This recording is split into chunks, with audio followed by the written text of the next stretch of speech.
New chronology is a theory validated by astronomical research and statistical analysis of ancient manuscripts that asserts that antiquity and Dark Ages are phantoms invented in the 16th–18th centuries. Human civilization is barely 1,000 years old. New chronology complies with the most rigid scientific standards. It gives a coherent explanation of what we already know. It is consistent, independent lines of inquiry all lead to the same conclusion. The predictions it makes are confirmed empirically. New chronology goes by the following basic axioms. Chronology is the basis of history. Human evolution has always been linear, gradual and irreversible. The cyclic nature of human civilization is a myth. Likewise, all the gaps, duplicates, Dark Ages and Renaissances that we know from consensual history are fantasy and hoax. The accumulation of geographical knowledge is reflected in cartography as a gradual and irreversible process. The closer in time is a given manuscript to the events described, the less distortions it contains. There is no useless information in authentic ancient sources. Fomenko asserts, there was no such thing as the Tartar and Mongol invasion, followed by over 2 centuries of yoke and slavery, providing a formidable body of documental evidence to prove his assertion.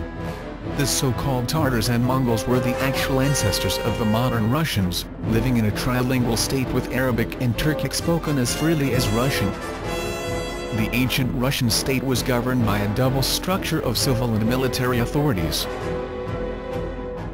The hordes were actually professional armies with a tradition of lifelong conscription, the recruitment being the so-called blood tax. Their invasions were punitive operations against the regions that attempted tax evasion. Fomenko proves that official Russian history is a blatant forgery concocted by a host of German scholars brought to Russia by the usurper dynasty of the Romanovs. Their ascension to the throne was the result of conspiracy, so they charged these imported historians with the mission of making Romanov's reign look legitimate. Fomenko proves even the terrible to be a collation of 4 rulers, no less. They represented the 2 rival dynasties, the legitimate Godunov rulers and the ambitious Romanov upstarts.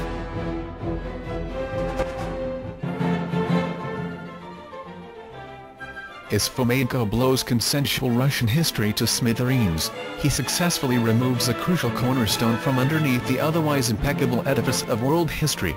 Fomenko adds insult to injury, wiping out one by one the ancient Rome.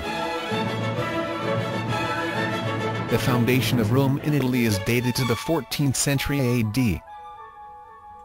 The ancient Greece and its numerous polis, which he identifies as the medieval Crusader settlements on the territory of Greece.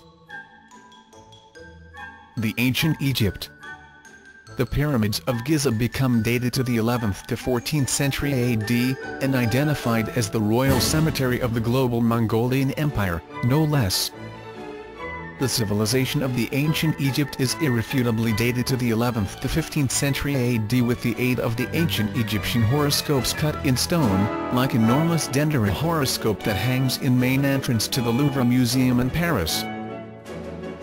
He was the first one to decipher and date unambiguously all such horoscopes, coming up with medieval dates in every case.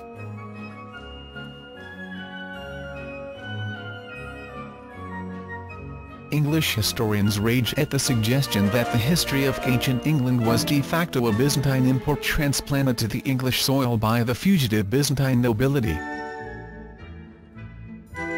To reward the English historians who consider themselves the true scribes of world history, the cover of the book History, Fiction or Science? Portrays Tintoretto's Jesus Christ crucified on the Big Ben. Fomenko wipes out the ancient history of China outright. No such ancient history. Period. The compilation of the so-called ancient Chinese history is reliably datable to the 17th–18th century only.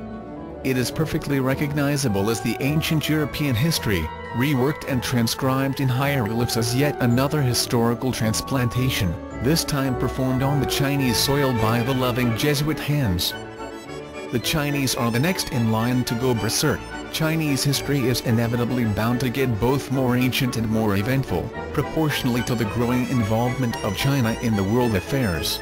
Chinese historians will keep on finding valid proof of prehistoric Chinese space flights until the Politburo orders them otherwise.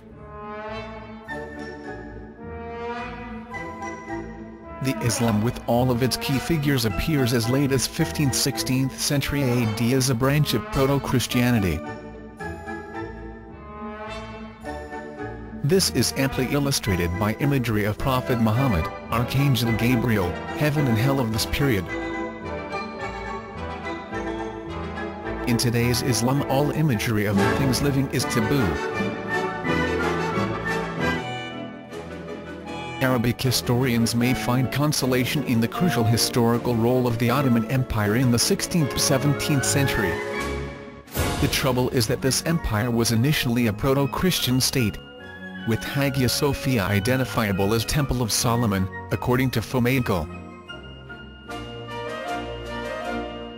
We can only guess if the acquisition of Alexander the Great, a Macedonian and a Christian, as the founder of the Muslim world empire will make Fomenko's theories more acceptable to the Arabic mainstream. He certainly does not spare any holy cows at all, claiming the stone of Kaaba in Mecca to contain the lost Ark of the Covenant.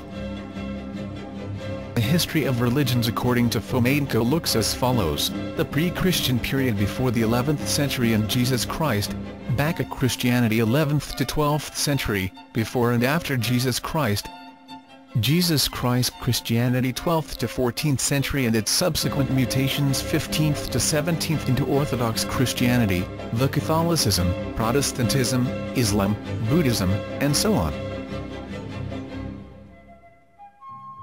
St. Augustine was quite prescient when he said, "Be wary of mathematicians, particularly when they speak the truth." Henry Ford once said, "History is more or less bunk."